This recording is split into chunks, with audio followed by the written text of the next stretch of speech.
আসসালামু আলাইকুম সুপ্রিয় 2024 সালের এসএসসি পরীক্ষার্থী বন্ধুরা, তোমরা যারা মানবিক বিভাগের শিক্ষার্থী রয়েছে তোমাদের জন্য আজকে বিজ্ঞান বিষয়টির শর্ট সাজেশন নিয়ে আলোচনা করব। অর্থাৎ 2024 সালের পরীক্ষার্থীদের জন্য প্রি টেস্ট পরীক্ষার সাজেশন নিয়ে আলোচনা করব। ঠিক আছে, বিষয় হচ্ছে বিজ্ঞান বিষয়। তো শিক্ষার্থী বন্ধুরা, এই সাজেশনটির গুরুত্ব সম্পর্কে দুই একটি কথা বলতেই হয়, যেটা হচ্ছে আমি খুব গুরুত্বপূর্ণতার সাথে 2015 সাল থেকে শুরু করে 2022 সাল পর্যন্ত প্রশ্নপত্র বোর্ড প্রশ্নপত্র অ্যানালাইসিস করে যেটা পেয়েছি সেই তথ্যের আলোকেই কিন্তু কিছু ইনফরমেশন এখানে তুলে ধরার চেষ্টা করব। এবং এখানে মূলত তোমাদের প্রি টেস্ট পরীক্ষায় কতগুলো অধ্যায় তোমরা এই সাজেশনটি থেকে পড়বা, অর্থাৎ এই বিষয়টির জন্য পড়বা, সেটা সম্পর্কে ডিটেলস আলোচনা করব। আর অধ্যায়টার কোন পার্টগুলো থেকে সৃজনশীল প্রশ্নগুলো হয়ে থাকে সেটার সম্পর্কেও ডিটেলস তোমরা এখানে ইনফরমেশন পেয়ে যাবা। কী কারণে যে আসলে এই সাবজেক্টটি অনেকের জন্য অনেকটা হার্ড হয়ে থাকে, এই যে তোমাদের কাছে অনেকেই কঠিন হয়ে মনে হয়, তো কঠিনতার দিক থেকে কিন্তু আমি সাজেশনটি সহজ করে উপস্থাপন করার চেষ্টা করব। আমি আশা রাখি যে 100% বাংলাদেশের যতগুলো স্কুল রয়েছে, যতগুলো বোর্ড রয়েছে, সকল বোর্ডের মধ্যেই কিন্তু এই সাজেশনটি থেকেই প্রি টেস্ট পরীক্ষায় কমন থাকবে, একবারে নিশ্চিন্ত ব্যাপার। তোমরা খুব আস্থার সাথে সাজেশনটি ফলো করতে পারো ইনশাআল্লাহ। তো শিক্ষার্থী বন্ধুরা, আমরা মূল আলোচনায় চলে যাওয়ার আগে ছোট্ট একটা রিকোয়েস্ট রাখবো, সেটা হচ্ছে আমার চ্যানেলটিকে যারা এখনও পর্যন্ত সাবস্ক্রাইব করে রাখোনি, চটজলদি সাবস্ক্রাইব করে পাশে থাকা বেল বাটনে প্রেস করে রাখবে, যাতে করে নিত্য নতুন আপডেট ভিডিওগুলো সবার আগে তোমাদের সামনে পৌঁছে যায়। তো শিক্ষার্থী বন্ধুরা, আমরা প্রথমে যে বিষয়টা আলোচনা করব সেটা হচ্ছে প্রথম অধ্যায়। এই যে প্রথম অধ্যায়ে উন্নততর জীবনধারা প্রথম অধ্যায়ের এই অধ্যায়টি থেকে তোমাদের বিগত সালগুলোতে প্রায় প্রত্যেকটি সালে 2টা করে সৃজনশীল প্রশ্ন হবার চান্স রয়েছে। তো 2টা যদি নাও হয়, একটা কিন্তু সৃজনশীল প্রশ্ন থেকেই থাকে। প্রথম অধ্যায় থেকে একটা সৃজনশীল প্রশ্ন হয়েই থাকবে, তোমাদের টেস্ট পরীক্ষায় হোক এবং ফাইনাল পরীক্ষায় হোক। তো এখন আমরা আলোচনা করতেছি যে কোন পার্টগুলো আমরা এখান থেকে পড়ব। ঠিক আছে, তো এখানে মূলত 1.1.1 যেটা দেখতে পাচ্ছি, শর্করা বা কার্বোহাইড্রেট উৎসগুলো। ঠিক আছে, কার্বোহাইড্রেটের উৎসগুলো ইম্পর্টেন্ট হচ্ছে এমসিকিউর জন্য। তারপরে যেটা হচ্ছে 1.2 আমিষ বা প্রোটিন কাকে বলে। শিক্ষার্থী বন্ধুরা, তোমরা একটা কাজ করতে পারো, সেটা হচ্ছে তোমরা অরিজিনাল বা টেক্সট বুকটা সাথে নিবা, একটা কলম নিবা সাথে, যাতে করে আমি পার্টগুলো বলতেছি তোমরা অধ্যায়ভিত্তিকভাবে সেই পাঠে গিয়ে তোমরা খুব সুন্দরভাবে সেটা মার্কিং করে নিতে পারো, অথবা খাতায় লিখেও নিতে পারো, তোমাদের ইচ্ছা। তাহলে কিন্তু বারবার করে ভিডিওটি দেখার প্রয়োজন হবে না। তো এরপরে আমরা যেটা দেখব সেটা হচ্ছে 3য় নম্বর পার্ট, হচ্ছে খাদ্যপ্রাণ বা ভিটামিন। সমস্ত পার্টটাই পড়বো এখান থেকে, ছকটা পড়বো এখান থেকে, যে ছক 9 নাম্বার পেজে রয়েছে। এই ছকটা থেকে এমসিকিউ হওয়ার সম্ভাবনা রয়েছে অনেক বেশি। এরপরে যেটা দেখতে পাবো যেটা হচ্ছে খাদ্যপ্রাণ বা ভিটামিন সমস্ত, এটা তো হইল। এরপর হচ্ছে বিএমআই। এইখানে কিন্তু খুব ইম্পর্টেন্ট, অর্থাৎ 4 স্টার দিয়ে আমি চিহ্নিত করেছি। এই বিএমআই কিন্তু হচ্ছে অনেকগুলো সালে এসেছিলো, অনেকগুলো বোর্ডে এসেছিলো। তোমাদের টেস্ট পরীক্ষায় দেখবা যে বিএমআই থেকে একটা না একটা প্রশ্ন হয়েই থাকবে, অর্থাৎ বিএমআই বা দেহের ভরসূচি নির্ণয় করা। এটা কিন্তু 16টি বোর্ডে আমি প্রশ্নটা পেয়েছি। ঠিক আছে, 2016 সাল থেকে 2021 সাল পর্যন্ত টোটাল হচ্ছে 16টি পরীক্ষায় কিন্তু আমি এই প্রশ্নটা পেয়েছি, বিএমআই। তার ধারাবাহিকতায় এই প্রশ্নটা খুব গুরুত্বপূর্ণ অবশ্যই। আচ্ছা, এরপরে যেটা আমরা দেখতে পাবো যেটা হচ্ছে খাদ্য উপাদান বাছাই বা ফাস্ট ফুড খাওয়া উচিত কি না, উচিত নয় কেন, এটা প্রশ্ন হয়ে থাকে। তারপরে যেটা হলো খাদ্য সংরক্ষণের পদ্ধতি। তারপরে যেটা হচ্ছে যে মাদকাসক্তির লক্ষণ। তারপর হচ্ছে এইডস রোগের লক্ষণ ও কারণ। এইডস রোগের লক্ষণ ও কারণ, এটা কিন্তু তোমার খ নাম্বারে হওয়ার সম্ভাবনা রয়েছে অনেক বেশি, খ নাম্বারের প্রশ্ন। এরপর আমরা চলে যাব দ্বিতীয় অধ্যায়। মূলত হচ্ছে এখানে আমরা যেটা দেখব সেটা হচ্ছে জীবনের জন্য পানি। অধ্যায়টিতে পানির ধর্ম, অর্থাৎ গলনাঙ্ক এবং স্ফুটনাঙ্ক এবং বিদ্যুৎ পরিবাহিতা, এই 3টা ইম্পর্টেন্ট, খুব মোস্ট ইম্পর্টেন্ট, 100% ইম্পর্টেন্ট।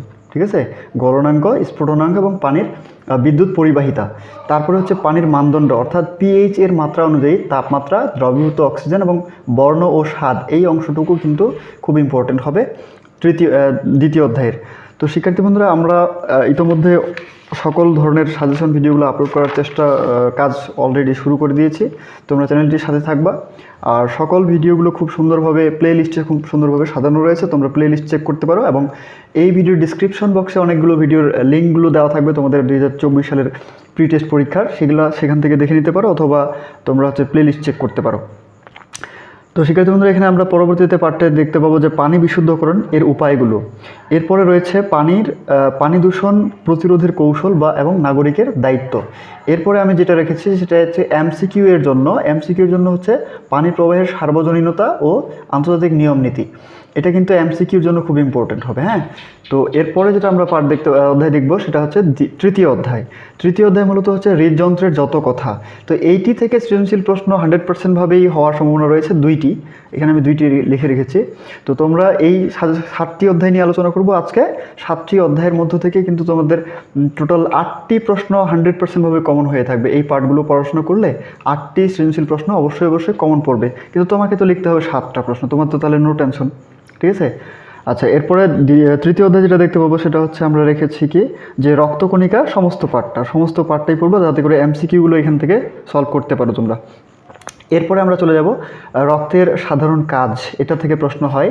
তারপরে হচ্ছে রক্তের গ্রুপ, তারপরে হলো হৃৎপিণ্ডের কাজ, তারপরে হচ্ছে উচ্চ রক্তচাপ, তারপর হচ্ছে হৃদযন্ত্রকে ভালো রাখার উপায়। তো এই ছিল আমাদের তৃতীয় অধ্যায়ের আলোচ্য বিষয় বা পড়াশোনা করার জন্য ইম্পর্ট্যান্ট কিছু পার্ট। এরপরে আমরা চলে যাব পঞ্চম অধ্যায়। চতুর্থ অধ্যায়টা স্কিপ করে গেছি, কারণ চতুর্থ অধ্যায় থেকে প্রশ্ন হওয়ার সম্ভাবনা নেই, আর যদিও আসে তাহলে আসতেই পারে, বলা যাবে না। তো পঞ্চম অধ্যায় থেকে কিন্তু সৃজনশীল প্রশ্ন অবশ্যই কমন পড়বে। সেটা হচ্ছে পঞ্চম অধ্যায়ের নাম কি, দেখতে চাইলে আলো চাই। এই অধ্যায়টার গুরুত্বপূর্ণ পার্টগুলো একটু দেখে নিচ্ছি আমরা কি রেখেছি। আমি রেখেছি হচ্ছে আলোর প্রতিসরণ, অর্থাৎ 5.2। এখানে একটা চিত্র ছিল যে আলোর প্রতিসরণ, চিত্র নাম্বার 5.04, আর হচ্ছে চিত্র নাম্বার হলো 5.05। এই দুইটি চিত্র কিন্তু খুব ইম্পর্টেন্ট। এই চিত্র দুইটি ভালো করে মনে রাখবা বা ভালো করে মাথায় নিবা তোমরা। হ্যাঁ, এরপরে যেটা দেখতে পাবো সেটা হচ্ছে আমরা কিভাবে দেখতে পাই। এই যে আমরা সাজেশন ভিডিওটি বানাচ্ছি, এখানে দেখার কাজ চলতেছে বা তোমরা ভিডিওটি দেখছো, তোমরা কিভাবে করে দেখতে পাচ্ছ সেটা কিন্তু তোমাদের বর্ণনা তোমাদের পাঠ্য বই থেকে নিতে হবে। এরপরে যেটা আমরা দেখতে পাবো ওই অধ্যায়ের, অর্থাৎ পঞ্চম অধ্যায় থেকে আরেকটা দুইটা পার্ট রেখেছি আমি, হচ্ছে চোখের ত্রুটি এবং তার প্রতিকার। এখানে মূলত ত্রুটি হয়ে থাকে দুই প্রকার। একটা হচ্ছে দীর্ঘ দৃষ্টি, দূরে দেখতে পায়, আর ক্ষীণ দৃষ্টি, কাছেরগুলো দেখতে পায়, দূরেরগুলো দেখতে পায় না, এরকম। তো এই চোখের ত্রুটিটা কিন্তু খুব গুরুত্বপূর্ণ, এই দুইটা অপশন, অর্থাৎ দীর্ঘ দৃষ্টি এবং হচ্ছে ক্ষীণ দৃষ্টি। এরপরে হচ্ছে চোখকে ভালো রাখার যে উপায়, এই উপায়গুলো খুব গুরুত্বপূর্ণতার সাথে পড়বা।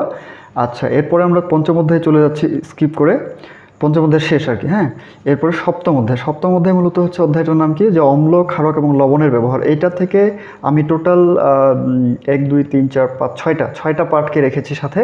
তো 6টা পাঠের মধ্যে কিছু পার্ট আমি গুরুত্বপূর্ণতার সাথে 4 স্টার দিয়ে মার্কিং করেছি, তার মধ্যে 5টা, ঠিক আছে, 5টা পার্টকে 4 স্টার দিয়ে চিহ্নিত করেছি। তো তার মধ্যে হচ্ছে একটা কি, যে শক্তিশালী ও দুর্বল অ্যাসিড। এখানে কিন্তু একটা ছক ছিল, ওই ছকটা হচ্ছে এমসিকিউ এর জন্য। এরপরে হচ্ছে 4 স্টারের আরেকটা হচ্ছে পাঠের নাম হচ্ছে প্রাত্যহিক জীবনে অ্যাসিডের ব্যবহার ও সাবধানতা। এরপরে 4 স্টার দিয়ে আরেকটা নির্দেশ করেছি, সেটা হচ্ছে নির্দেশক ব্যবহার করে বস্তুর অম্লত্ব ও ক্ষারত্ব শনাক্তকরণ। এটা মোস্ট ইম্পর্ট্যান্ট একটা পার্ট। এরপরে হলো 7.2, সেটা হলো কি, যে পিএইচ এর মান জানার প্রয়োজনীয়তা। কেন আমরা পিএইচ এর মান জানবো এবং পিএইচ এর মান জানার পরে আমরা কি কাজে লাগাতে পারি সেটার সম্পর্কে। হ্যাঁ, এরপরে হচ্ছে 7.3.1, সেটা হচ্ছে ক্ষারকের রাসায়নিক বৈশিষ্ট্য। এটা সৃজনশীল প্লাস হচ্ছে এমসিকিউর জন্য ইম্পর্টেন্ট হবে, সৃজনশীল প্লাস এমসিকিউর জন্য দুটোর জন্যই ইম্পর্টেন্ট হবে। এবং 7.3.2, সেটা হচ্ছে প্রাত্যহিক জীবনে ক্ষারকের ব্যবহার ও সাবধানতা, ক্ষারের ব্যবহার ও সাবধানতা, প্রাত্যহিক জীবনে ক্ষারের ব্যবহার ও সাবধানতা। এই ছিল মূলত সপ্তম অধ্যায়ের আলোচ্য বিষয়। এরপরে আমরা চলে যাব একবারে দশম অধ্যায় থেকে কিন্তু 100% ভাবে প্রশ্ন হয়ে থাকবে। তারপরে যদি এটা কিন্তু একটা অঙ্কের একটা প্রশ্ন হয়ে থাকে, তো এই দশম অধ্যায় থেকে আমি আলাদা একটা ভিডিও আপলোড করার চেষ্টা করব। আশা রাখি তোমরা ভিডিওটি দেখবা এবং দেখার পরে অনেক কিছু এখান থেকে ধারণা তৈরি করতে পারবা। এখানে মূলত হচ্ছে আমরা প্রথমে যেটা দেখতে পাবো সেটা হচ্ছে জড়তা। এটা কিন্তু ক নাম্বারের জন্য প্রশ্ন ইম্পর্টেন্ট, হচ্ছে জড়তা কি বা জড়তা কাকে বলে, জড়তা বলতে কি বোঝায়, ক নাম্বারের জন্য। এরপরে হচ্ছে 4 স্টার দিয়ে রেখেছি যে বলের পরিমাণ ও নিউটনের দ্বিতীয় গতিসূত্র, ভরবেগ এবং ত্বরণ। তো এই ভরবেগ এবং ত্বরণটা খুব ইম্পর্টেন্ট, এবং এই যে নিউটনের দ্বিতীয় গতিসূত্র, এইটা টপিক্সে, এই 3টা টপিক্সের পর এই পার্টটি থেকে প্রশ্ন হতে পারে বা হওয়ার সম্ভাবনা অনেক বেশি। এরপরে যেটা দেখতে পাবো সেটা হচ্ছে 4টি মৌলিক বল। তারপরে হলো ঘর্ষণ বল, অর্থাৎ ঘর্ষণ বলের কিন্তু একটা বিরাট বড় অংশের একটা পার্ট ছিল। তো এই ঘর্ষণ বলের সমস্ত পার্টটাই কিন্তু তোমাদের জন্য ইম্পর্টেন্ট। আচ্ছা, এরপরে আমরা চলে যাচ্ছি দ্বাদশ অধ্যায়। 12 নম্বর অধ্যায়ের মধ্যে কি রয়েছে, যে প্রাত্যহিক জীবনে তড়িৎ। তো তড়িৎ অর্থাৎ বিদ্যুৎ, ঠিক আছে। এখানেও আমরা হচ্ছে 6টা পাঠকে রেখেছি সাথে। এরপরে যেটা দেখতে পাবো ফোর স্টার দিয়ে চিহ্নিত করেছি, সেটা হচ্ছে ইলেকট্রন সার্কিট বা তড়িৎ বর্তনী। তারপরে হচ্ছে তড়িৎ বিশ্লেষণ। তারপরে যেটা রয়েছে প্রাত্যহিক জীবনে তড়িৎ বিশ্লেষণের গুরুত্ব। এরপরে যেটা হচ্ছে আমরা রেখেছি সেটা হলো তড়িৎ ক্ষমতা। তারপরে হলো তড়িৎ সিস্টেম লস। তারপরে হচ্ছে লোডশেডিং। তো শিক্ষার্থী বন্ধুরা, আজকের আলোচনা মূলত এই পর্যন্তই। এরপরে নতুন নতুন ভিডিওগুলো আপলোড করার কাজ ইতোমধ্যে শুরু হয়ে গিয়েছে। তোমরা চ্যানেলটির সাথে থাকবে, আশা রাখি তোমরা অনেক ভালো কিছু গাইডলাইন পাবা। আরেকটা কথা, যে তোমরা পড়াশোনা কিন্তু হার্ডলি শুরু করে দিবা। আমি অনুরোধ করে বলতেছি, পড়াশোনা হার্ডলি শুরু করে দিবা। যে পড়াশোনা হার্ডলি এই কারণে শুরু করবা যে তোমাদের পরীক্ষা কিন্তু আর বেশি দিন সময় নেই। তোমাদের 2023 সালের পরীক্ষা কিন্তু ইতিমধ্যে শেষের দিকে, প্রায় প্র্যাকটিক্যালগুলো বাকি রয়েছে। তো 2-1 দিনের মধ্যে আগামী 1 সপ্তাহের মধ্যে কমপ্লিটলি হয়ে যাবে। তো তারপরে কিন্তু তোমাদের পালা, ঠিক আছে। তো সেক্ষেত্রে তোমরা আজকে এই পর্যন্ত। আসসালামু আলাইকুম, ভালো থাকবে আশা রাখি।